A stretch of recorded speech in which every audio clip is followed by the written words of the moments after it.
ETV YouTube ఛానల్స్లో మీ వ్యాపార ప్రకటనల కోసం ఈ నంబర్కి కాల్ చేయండి. She's not angel, she's a devil.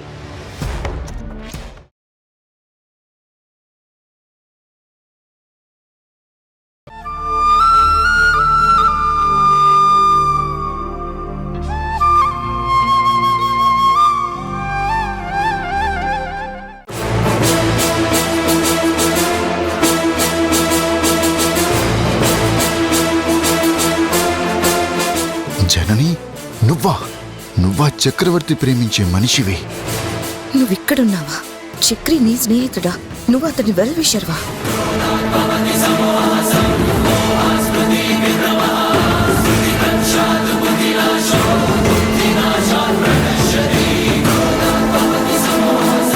Hello, ఏమైంది మీ ఇద్దరికి?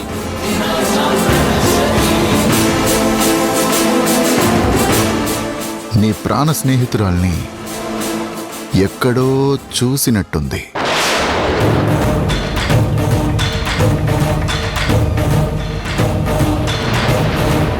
ఇదే నన్ను నీ నుంచి దూరం చేసిన పొగరు. కట్టుకున్న భార్యని నాతో కాపురం చేసిన వాడివి, 3 పిల్లల్నిచ్చిన భర్తవి. నేను నీకెక్కడో చూసిన మనిషిలా కనిపిస్తున్నానా?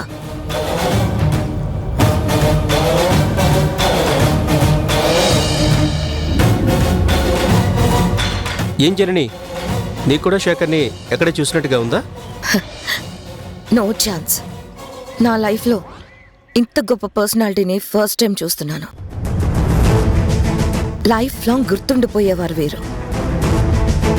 మారలేదు, అస్సలు మారలేదు. అదే ఈగో, అదే టెంపర్మెంట్. నన్ను చూడటం లైఫ్లో ఫస్ట్ టైం అంటావా? యునో జనని, డాక్టర్ గుణ international cardiac surgeon.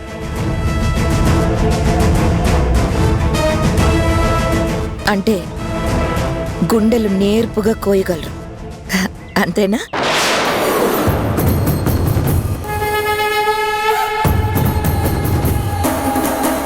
Yeah present డేస్లో కొంతమంది అర్నింగ్ డాక్టర్స్లా కాకుండా హార్ట్ఫుల్గా సర్వీస్ మోటోతో వర్క్ చేసే best human being, duty presence, dedicative doctor. Shekhar నాకు బెస్ట్ ఫ్రెండ్ కావడం నా అదృష్టం. తన గురించి ఎంత చెప్పినా తక్కువే. సింపుల్గా కనిపించే టాలెంటెడ్ సూపర్ సర్జన్, అంతేనా? కరెక్ట్గా చెప్పావు. వృత్తే సర్వస్వం. అదే నా జీవితాన్ని సర్వనాశనం చేసింది. గుణ, తన గురించి నీకు చాలాసార్లు చెప్పాను, మళ్ళీ చెప్పాల్సిన అవసరం లేదనుకుంటా. నాకంతా తెలుసు. నువ్వేం వివరంగా మళ్ళీ చెప్పాల్సిన అవసరం లేదు. అన్నీ గుర్తున్నాయి. తను వృత్తిని గౌరవించే గొప్ప గుణవంతురాలు కదా. త్యాగాలకు ముందుంటుంది, తెగింపుకి వెనకాడదు, అంతే కదా? బాగానే అర్థం చేసుకున్నారు. అవును, బలంగా నిలబడగలిగే వ్యక్తిత్వం కదా మీది. మరి బలహీనతల గురించి తెలియవా? నా ధ్యాస అంతా ప్రేమ కోసం తప్పించిపోవడం, నా అనుకున్న వాళ్ళ మీదే ఆరాటం, అదే ఆరో ప్రాణం అని చక్రి చెప్పలేదా? నీ క్యారెక్టర్ గురించి అన్నీ చెప్పాను. వారు కొన్ని మర్చిపోయినట్టున్నారు. కనిపించే ప్రతి కోణం గురించి చెప్పారు. కనిపించని అదర్ షేడ్స్ ఏం లేవులేండి. సర్ప్రైజ్ అన్న విషయం అసలు చెప్పలేదు కదా? వీరిని పరిచయం చేయడమే కదా సర్ప్రైజ్. నో. ఓ, ఇంకా ఏమైనా ఉందా? ఎస్. అసలు సర్ప్రైజ్ ఏంటంటే ఇక నుంచి వీరిద్దరూ రెగ్యులర్గా కలవబోతున్నారు.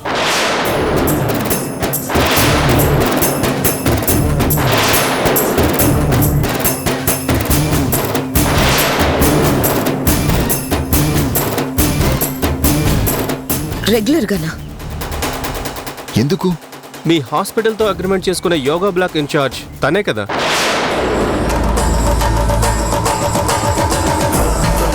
వాట్? అగ్రిమెంట్ అయింది తనతోనా? వీళ్ళ హాస్పిటల్లోనా? ఎస్, నువ్వు సంతకం చేసింది వీళ్ళ హాస్పిటల్తోనే. కలిసి పనిచేయబోతుంది వీరితోనే.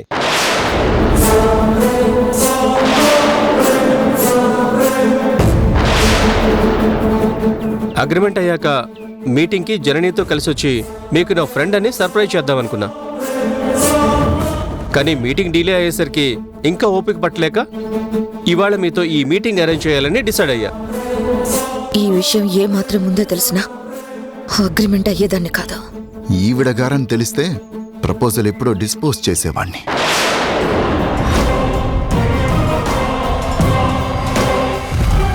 ఇక వెళ్దామా?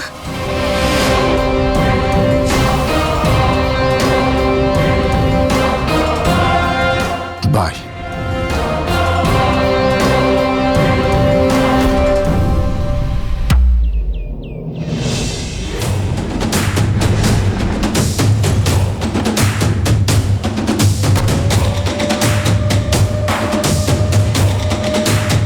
మొహం చూడలేకపోతున్నాడు. కాస్త కూడా ఫీల్ అవ్వడం లేదు. తెగింపు ఏ మాత్రం తగ్గలేదు.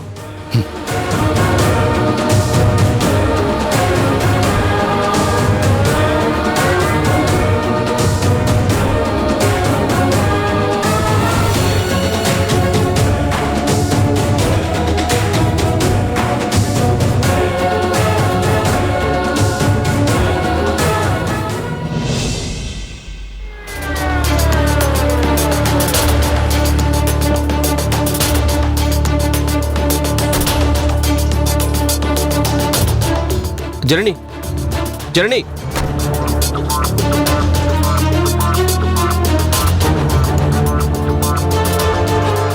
అలా ఉన్నావేంటి జనని?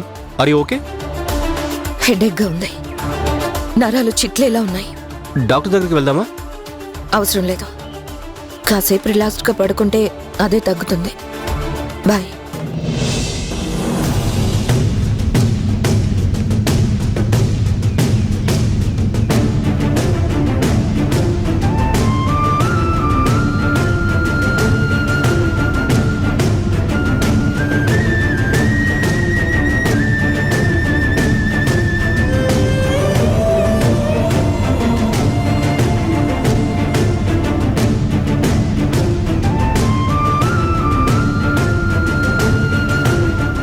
గుణ, మర్చిపోయిన గుణ మళ్ళీ తారసపడతాడని అనుకోలేదా? నా ప్రమేయం లేకుండానే నా జీవితంలో ఒకప్పుడు వచ్చాడు, మళ్ళీ ఇప్పుడు వచ్చాడు. ఏంటి, నేను తనతో కలిసి పనిచేయాలా? మళ్ళీ నరకంలోకి అడుగు పెడుతున్నానా అనిపిస్తుంది. భగవంతుడా, మళ్ళీ నా జీవితంలో అతన్ని ఎందుకు తీసుకొచ్చావు? మర్చిపోయిన మనిషి మళ్ళీ నాకెందుకు ఎదురుపడ్డాడు? ఇన్నాళ్ళు తలవలేదు. ఎక్కడుంటాడో తెలుసుకునే ఆలోచన కూడా చేయలేదు. తెలియనప్పుడు చాలా హ్యాపీగా ఉన్నాను. తారసపడ్డ ప్రతిసారి భయపడుతూ వస్తున్నాను.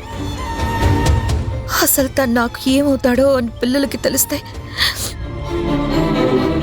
నా పిల్లలు నాకు దూరం అవుతారన్న భయంతో నేను బ్రతుకుతూ వస్తున్నాను. ఇప్పుడేమో తను ఇక్కడే ఉంటున్నాడు. ఎప్పుడో ఒకప్పుడు నా పిల్లల ముందుకు ప్రత్యక్షమవుతాయి. నా జీవితం సర్వనాశనమేనా, శూన్యమేనా?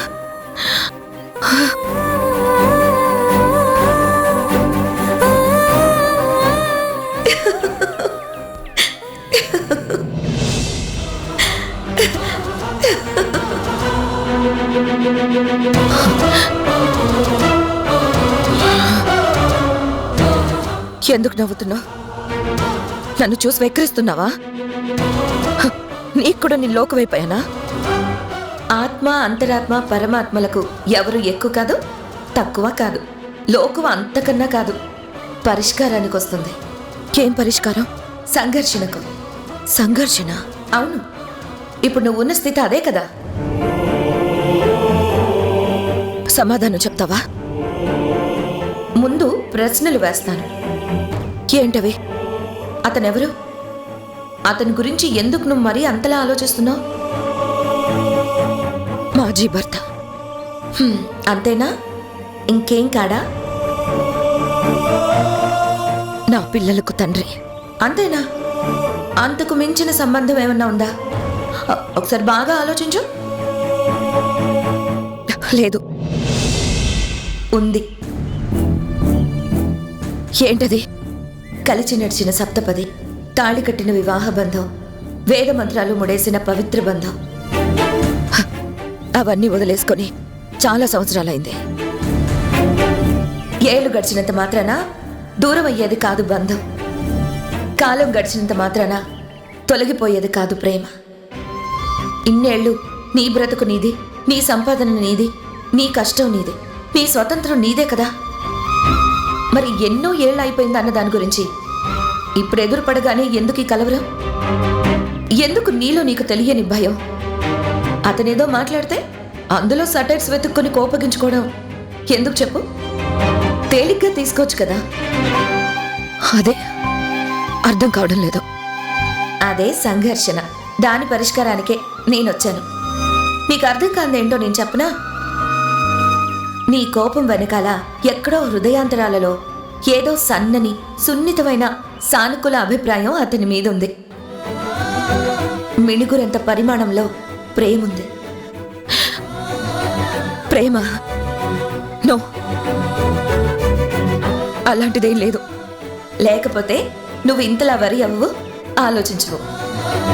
చిన్న అవకాశం ఇస్తే మనసంతా ఆ ప్రేమ అల్లుకుపోతుందేమో అన్న భయం నీలో ఉంది. తిరిగి నిన్ను ఆక్రమిస్తాడేమో అన్న భయం బలంగా నీ మనసులో ఉంది. నిజంగా ప్రేమ లేదనుకుంటే నిన్ను నువ్వు కంట్రోల్ చేసుకోవడానికి ప్రయత్నిస్తావు, కానీ ఆలోచించవు. నువ్వుగా ఉండాలనుకుంటే ఇక నుంచి జాగ్రత్తగా ఉండు. తెగింపుకు మించిన బలం ఉండదు, ఆత్మస్థైర్యానికి మించిన ఆయుధం ఉండదు.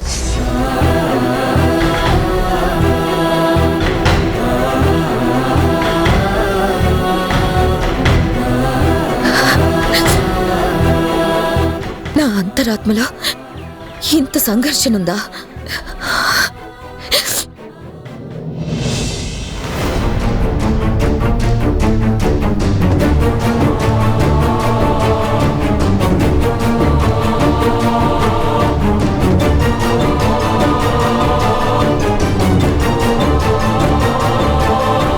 నాకు దూరం అయ్యానన్న బాధ కొంచెం కూడా నీలో కనపడడం లేదు కదూ?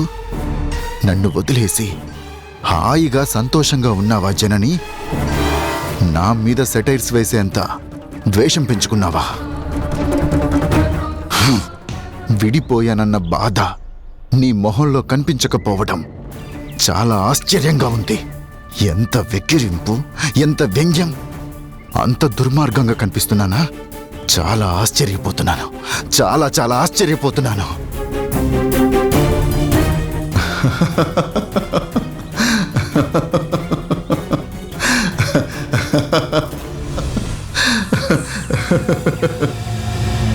ఆశ్చర్యం అని నువ్వు అనుకుంటున్నా నీ మాటల వెనక బాధ ఉంది కదా గుణ?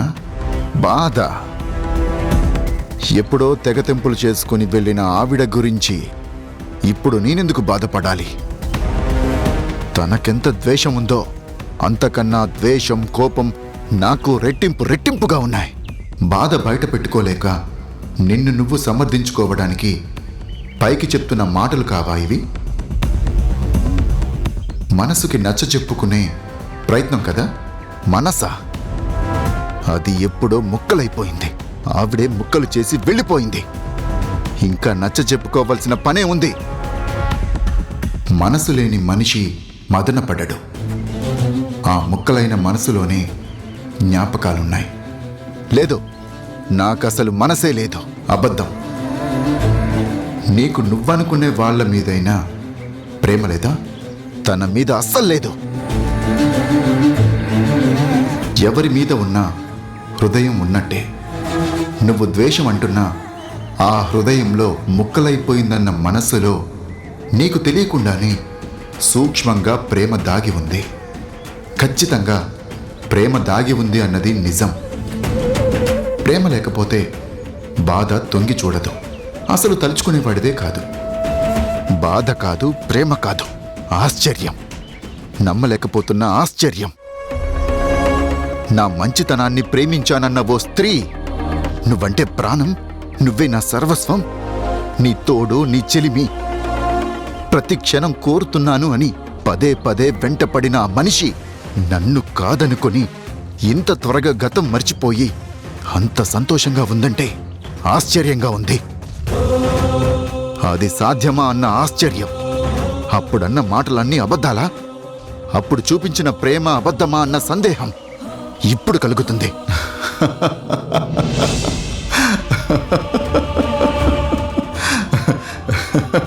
ఎందుకంత నవ్వొస్తోంది? తనలాగే నీకు కూడా నేనంటే నవ్వులాటగా ఉందా? ఇంత త్వరగా నువ్వన్న మాటకి నవ్వొస్తోంది. కోపం, ద్వేషం అంటూనే ఆమె సంతోషాన్ని చూసి అసూయ పడుతున్నందుకు నాకు నవ్వొస్తోంది. 19 సంవత్సరాలు విడిపోయి ఎవరి బతుకు వాళ్ళు బ్రతికి ఇంత త్వరగా అన్నావంటే తనని నువ్వు పూర్తిగా మర్చిపోలేదని అర్థం. ముక్కలైపోయింది అనడం అబద్ధం, ప్రేమ లేదండం అబద్ధం. నో, నువ్వే పొరపాటు పడుతున్నావు. నాకు నిజంగా ప్రేమ లేదు లేదు లేదు.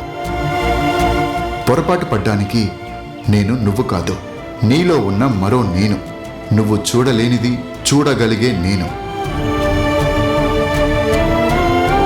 తన సంతోషాన్ని చూసి నువ్వు ఈర్ష్యపడుతున్నావే కానీ 19 సంవత్సరాలు తను పడ్డ బాధ, బతుకు పోరాటం, తనకు తానుగా నిలబడ్డానికి తిన్న ఎదురు దెబ్బల గురించి నువ్వు ఆలోచించావా? దుఃఖాన్ని జయించి నిలబడ్డం మామూలు విషయం కాదు. నీ తోడు లేకుండా తనకు తాను నిలబడ్డం నీకు నచ్చలేదు కదూ? ఆవిడ సంతోషాన్ని తట్టుకోలేకపోతున్నావు కదూ? చివరికి క్యారెక్టర్ని తక్కువ అంచనా వేసి నీచమైన స్థితికి దిగజారిపోయావు కదూ?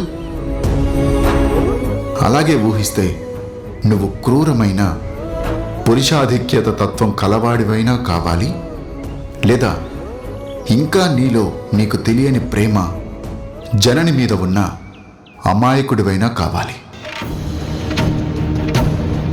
ఈ రెండిటిలో నువ్వెవరివో చెప్పు. శాడిస్టువా, ప్రేమ పిపాసివా?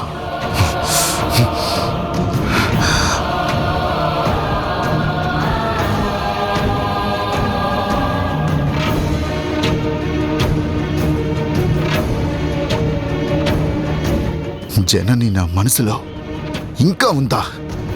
నో, లేదు, ఉండే అవకాశమే లేదు. కానీ అంతరాత్మకు ఎందుకు ఆన్సర్ చెప్పలేకపోతున్నాను?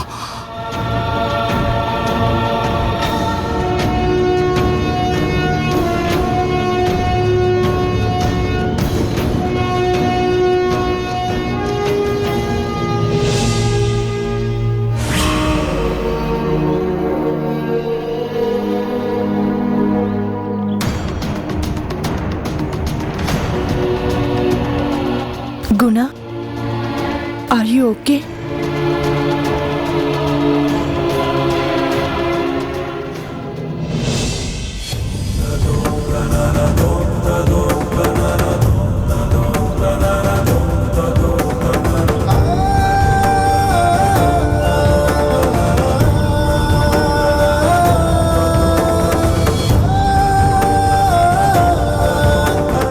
Guna, are you okay? No, I'm not okay Soumya. సమాధానం దొరకని ప్రశ్నలతో నేను సతమతమైపోతున్నాను. తల పగిలిపోతుంది, నరాలు చిట్లేలా ఉన్నాయి.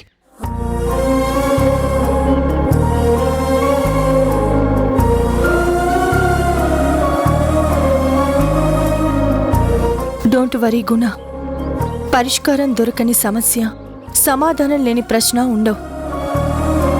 నిన్ను నువ్వు కంట్రోల్ చేసుకో, అన్నీ సర్దుకుంటాయి. Everything will be fine. Don't worry.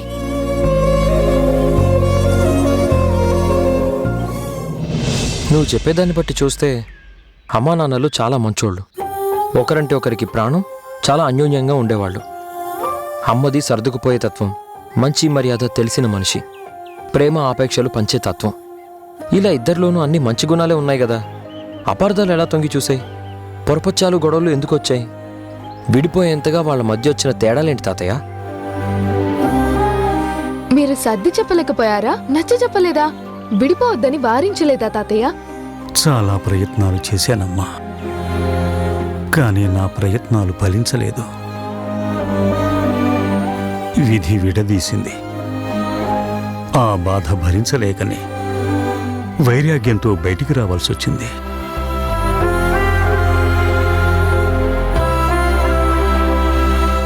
వాళ్ళ మధ్య ఏ విషయంలో గొడవలు వచ్చాయన్నయ్య గారు? నేను జననిని చాలాసార్లు అడిగాను. అది దాటవేసిందే కానీ బయటపడలేదు. వివరంగా ఎప్పుడూ చెప్పలేదు. బలవంతంగా చెప్పించి బాధ పెట్టడం ఎందుకని కాలమే కారణాలు చెప్తాయని వదిలేశాను. చెప్పండి తాతయ్య, మా అమ్మా నాన్నల గురించి మాకు తెలియాలి. తప్పొప్పులు ఎవరివని కాదు, తిరిగి వాళ్ళని కలిపే ప్రయత్నానికి గతం ఉపయోగపడుతుందేమో అన్న ఆశ. అంత ప్రేమున్న వాళ్ళు, ఒకరికొకరు ప్రాణంగా బతికేవాళ్ళు ఒంటరిగా ఎవరి బ్రతుకులు వాళ్ళు బతకడం, వాళ్ళ ప్రేమని పంచుకోలేక మేం బాధపడుతూ ఉండడం మాకు నచ్చట్లేదు తాతయ్య. చెప్పండి తాతయ్య. చెప్తాను.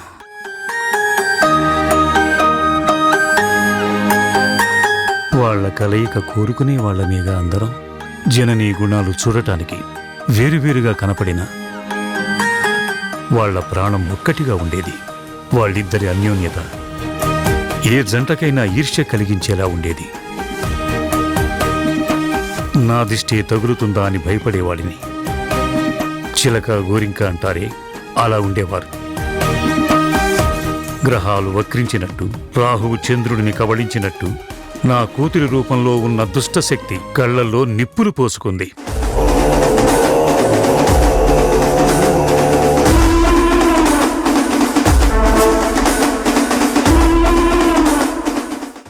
జనని, నీలాంటి మనసు లేని మనిషిని నా భార్య అని చెప్పుకోవడానికి సిగ్గుగా ఉంది. నా బిడ్డకు తల్లివన్న చిన్న కారణంగా ఈ మూల కొంత చోటిస్తున్నా. పో. అమ్మా జనని,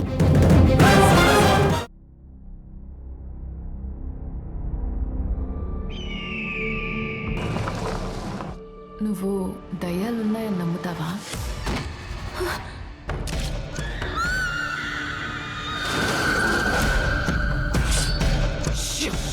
దయ్యం వస్తుంది.